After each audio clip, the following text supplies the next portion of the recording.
Hello, entrepreneurs. Joe DeChara coming to you live from downtown Flushing, New York, once again with another amazing version of How to Win at Business. And if you're watching live, please give me a hashtag live. I'm getting all kinds of pop-ups, all kinds of interference because I think somebody doesn't want me to broadcast today. Last night, the same thing happened. It was like I got all these technical difficulties and I couldn't finish my broadcast. And tonight, actually this afternoon, and if you're on the West Coast, it's probably still morning. But what we are doing is, first off, let me introduce my sponsors. Bedrock University.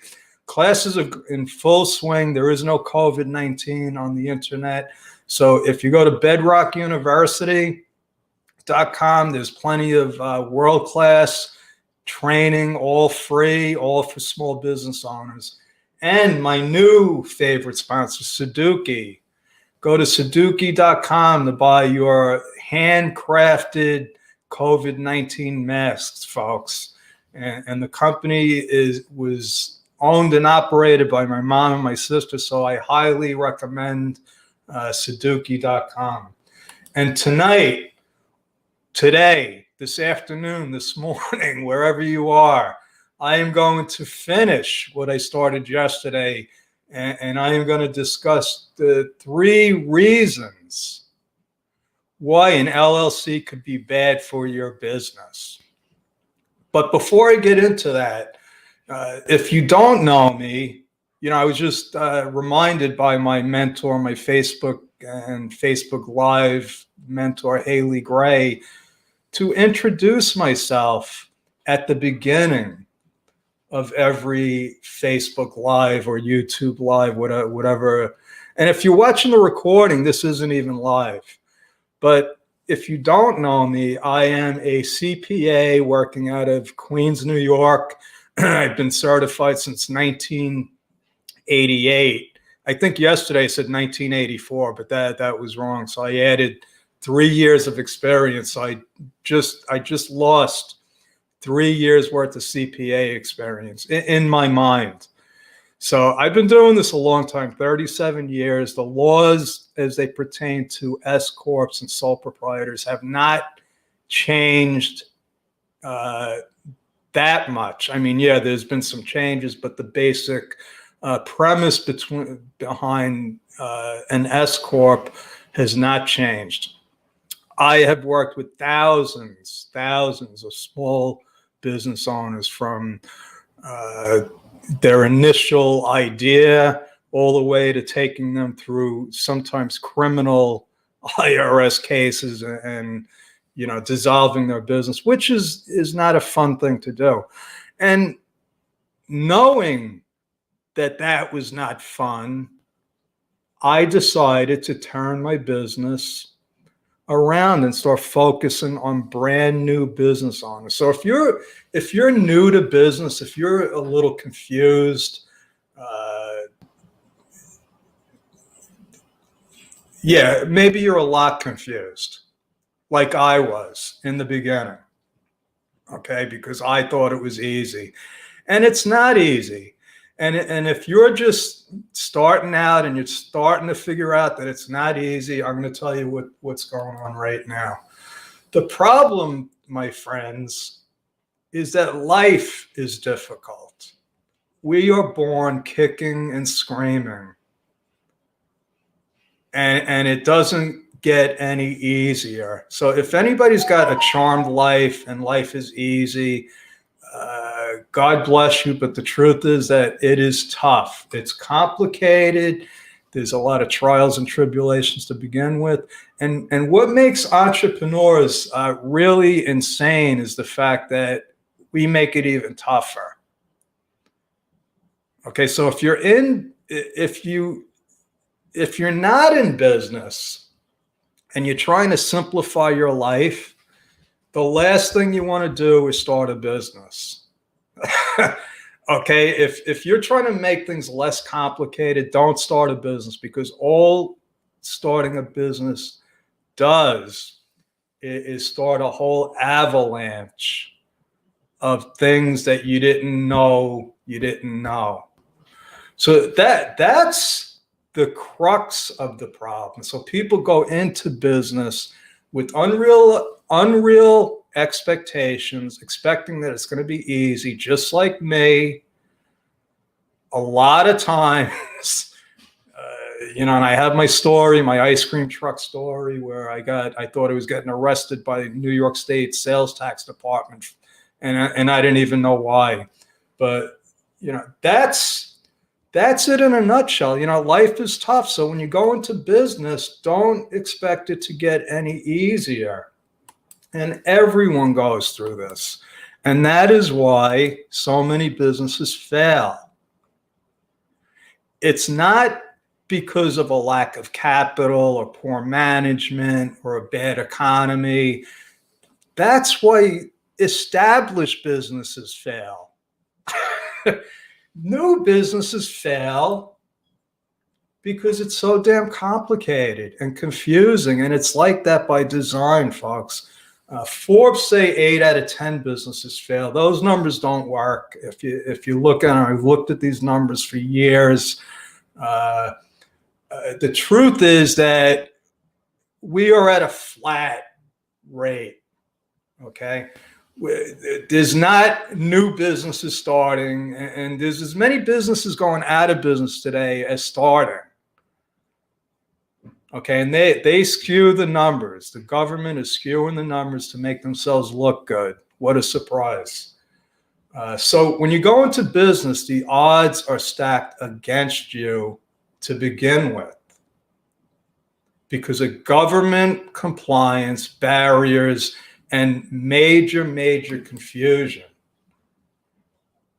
This is the conclusion that I've come up to after all these years of experience. Hi, Tamara.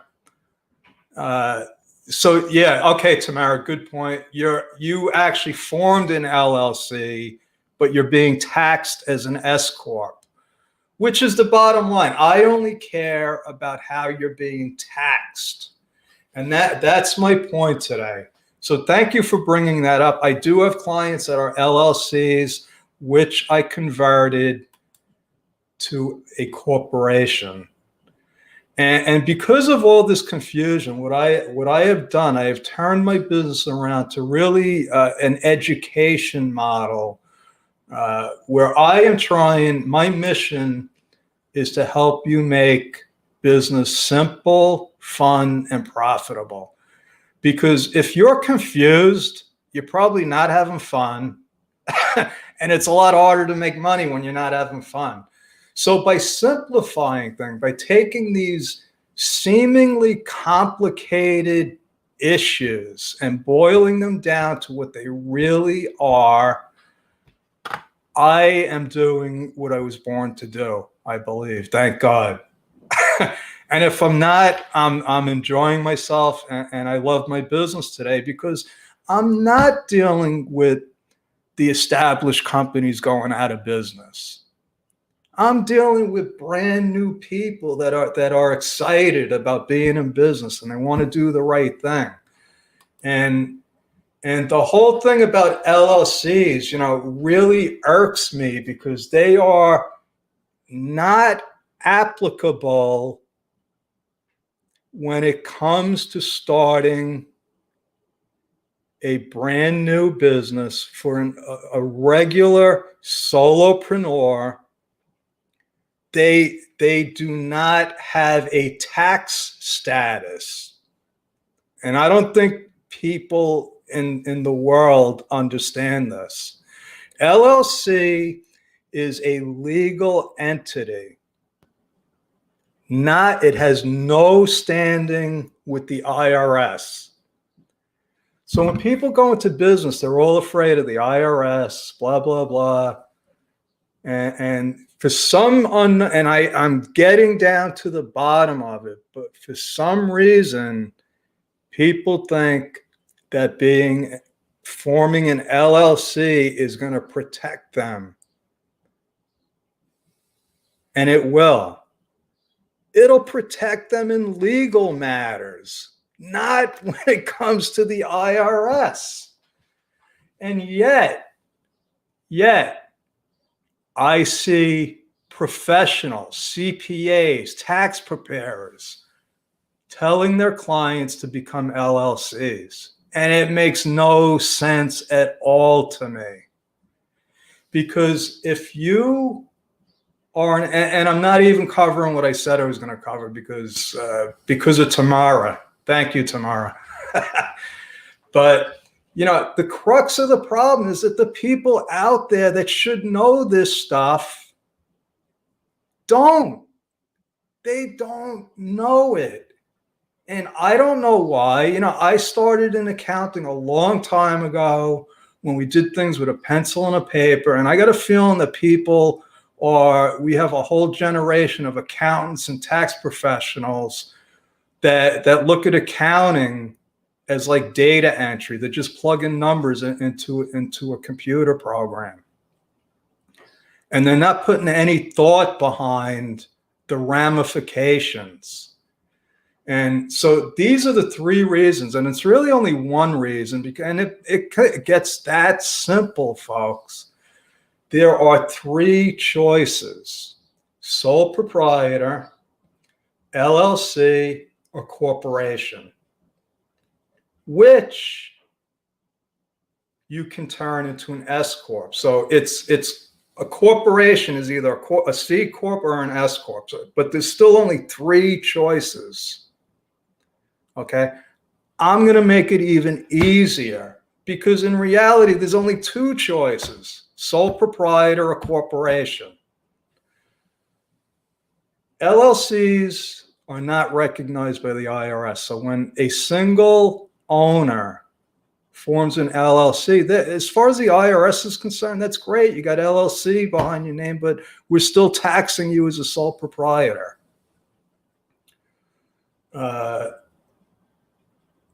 And that's it. So now it becomes, well, if an LLC isn't going to solve my tax problems, how do I solve my tax problems? You're still left with either being taxed as a sole proprietor or taxed as an S corp. Any CPA that tells you it's better to be a sole proprietor because of compliance issues, or because of this, or because of that, find another accountant, because they're not serving you. I could show you in black and white that once you hit about 30 grand in net profit,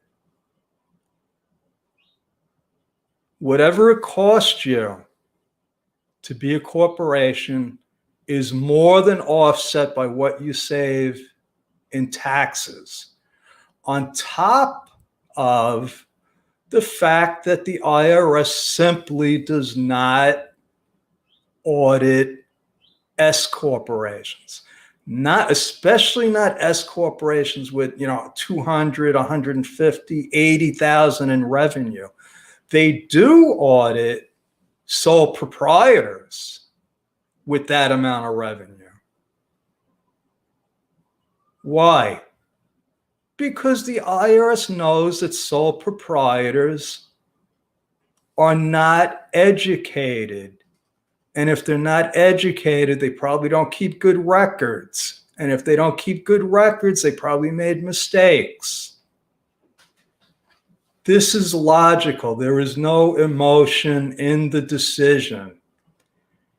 LLCs are not a tax entity. LLCs are for sophisticated taxpayers that want to do fancy partnerships or have passive activities that they want to invest in, and they are not for brand new business owners. Absolutely. That is my story. I'm sticking with it. Okay. And here's the thing, folks. I posted this question in a large Facebook group of tax professionals, of over 4,000 tax professionals. And over half of them claimed that this was a legal issue. It's a legal issue. Yeah. Well, when you're in business, it is always a legal issue, whether you're a sole proprietor or an S corp. You do not need an attorney to decide what kind of tax entity. If you're seeking legal protection, then go to an attorney and then figure out if an LLC is appropriate for your situation. But if you're opening a new business and you think that being an LLC is a good idea, you are misinformed. And if you're an LLC, a single shareholder LLC right now, you really need to look at what it's costing you in taxes and what your audit exposure is. And that's the only issues, folks. It's very simple. It's not complicated. That's my story. I'm sticking with it. If I've rubbed you the wrong way, tough. If you don't like what I'm saying, tough. Okay, I've been doing this a long time, and the numbers speak for themselves. If you're a professional and you don't like me calling you out on it, tough.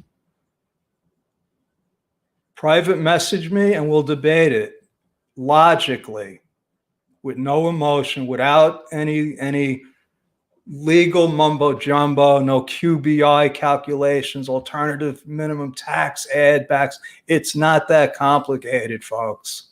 If you're in business, you need to have at least one S corp. Again, Joe DiChiara, that's my story. I'm sticking with it. God bless. And I will see you tonight.